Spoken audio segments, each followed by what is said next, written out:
So today I'm going to be cleaning this main everyday carry CZ75 Omega version right there. Just the holster for today.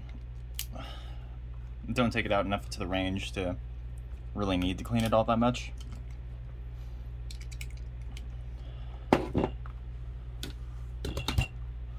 But yeah, I wear it pretty much every day. It has a little bit of oil, body oil on it, and with these nice leather holsters you really can't afford to let oil sit on there too long, otherwise it'll get weathered. You know, the inside raw leather, you leave it that way because they actually imprinted perfectly the slide cutouts and everything on there, like these ridges right here, so it gets a really good lock in there. Like, you're not pulling it out unless you really want to.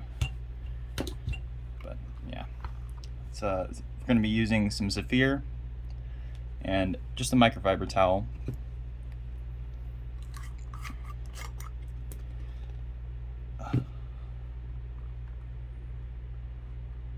And it might be a little bit dry because we've been living in a desert.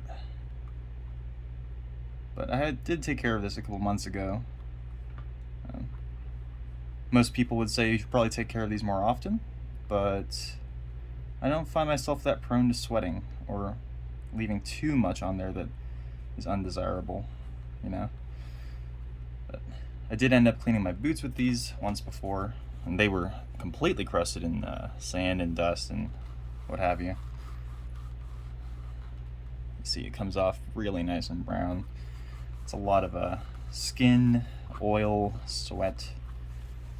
You can't see it on there, but just because you can't see it doesn't mean it's not there. Okay. And I like to give each section a pretty good douse for the first part, and then you can rub it out very easily.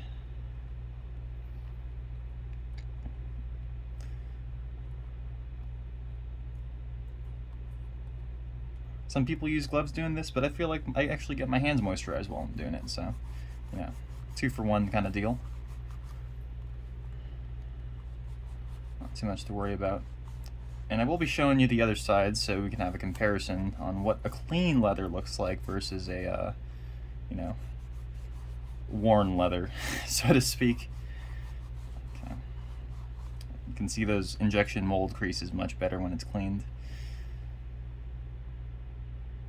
This upper section too, because this is usually what rests on my belly. The rest of it kind of just sits in the pants line. This is an inside waistband holster though, so it's great for concealment if it's legal where you live. Yeah, big detail to worry about, right? It's excess over here. Wipe it on the side. But I'd say a good rule of thumb with doing this kind of thing is if you get like this dirty stuff and then you wipe it with a clean section of your rag, you're pretty much good after that. And then I would recommend leaving like a thin layer afterwards and letting it dry out, just so you have a little bit of protection and moisturization left in there, so when you use it again, it's not just your dirty raw skin oils getting left into empty leather pores. And try not to use the same section too much, otherwise you're just going to be rubbing dirt back into the leather. If you pay good money for good leather, it's probably going to last longer than you. And this is a nice dirty section. So after cleaning that off, we have a nice sheen on this side. It's glossy, wet looking, but in a good way. It's moisturized. On this side, it has that same similar feeling to it, but you can see that there's a little bit extra gloss to these sections that are, you know, covered. So you can definitely tell this is clean, this is not.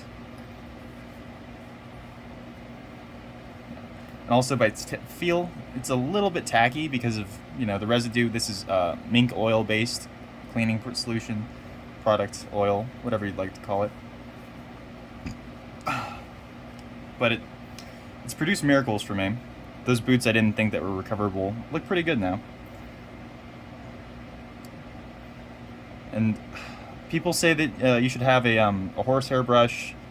I do have one. It's just that I don't find it useful enough, or rather, the time that you use brushing off the dirt isn't needed unless you you know, get it in the dirt, in the sand, walk it. So with boots, definitely worth it. With a product like this where you're going to be taking care of it, it's going to be on your person most of the time, definitely not a needed preparation. So a little bit here. And since this is oil based, you really don't need to worry about getting it on rivets or any kind of metal fixtures on your holster or leather apparatus, because, you know, oil is gonna not leave rust on anything. Make your life a lot easier. You don't have to worry about nearly as much. And if you're noticing, I'm not worrying about the trim edges. It's just raw leather like on the inside I pointed out earlier. It's not going to do anything. Don't need to clean it.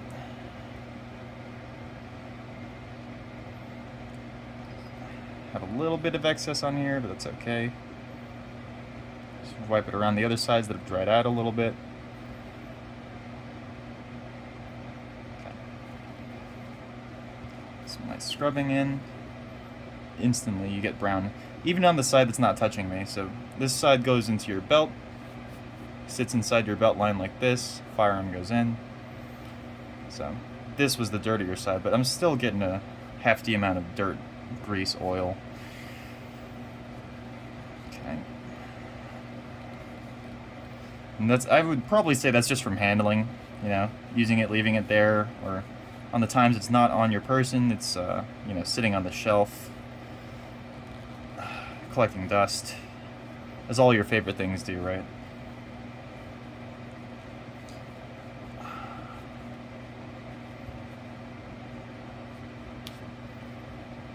I'm gonna give it a test with some clean spots, see if we're getting anything out. We're pretty good.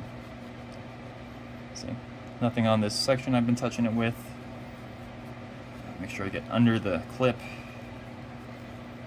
And we're looking good. Okay.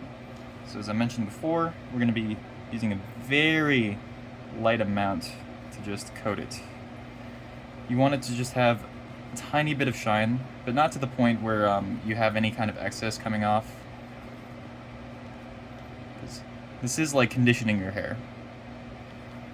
Just want it to be set there so it doesn't dry out. I think I've been using this holster for about 2 years now, and it doesn't show really any kinds of signs of wear because of, you know, just a little bit of maintenance work put into it. Things will go a lot longer for you. Whether it's the gun itself, the holster, your own body, you know, everything. Just put a little bit more time into taking care of it. And this is an example of a little bit too wet right here. You want to take a dry finger and just rub it somewhere else that hasn't experienced the moisturization treatment yet.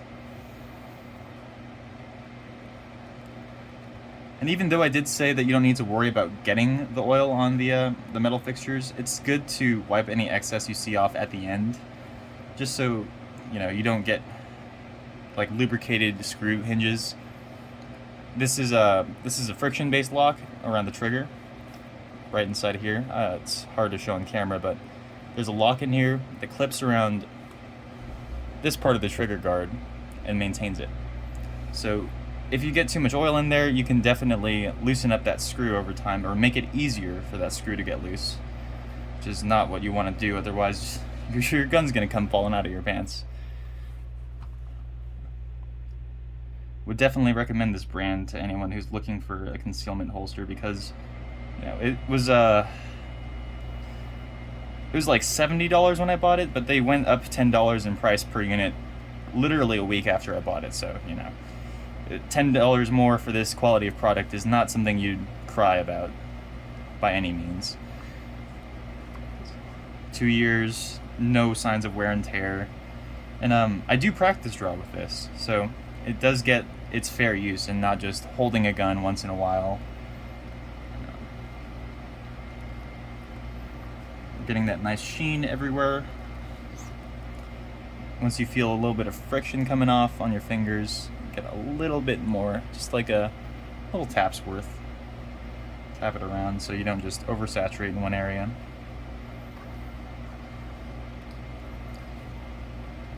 around.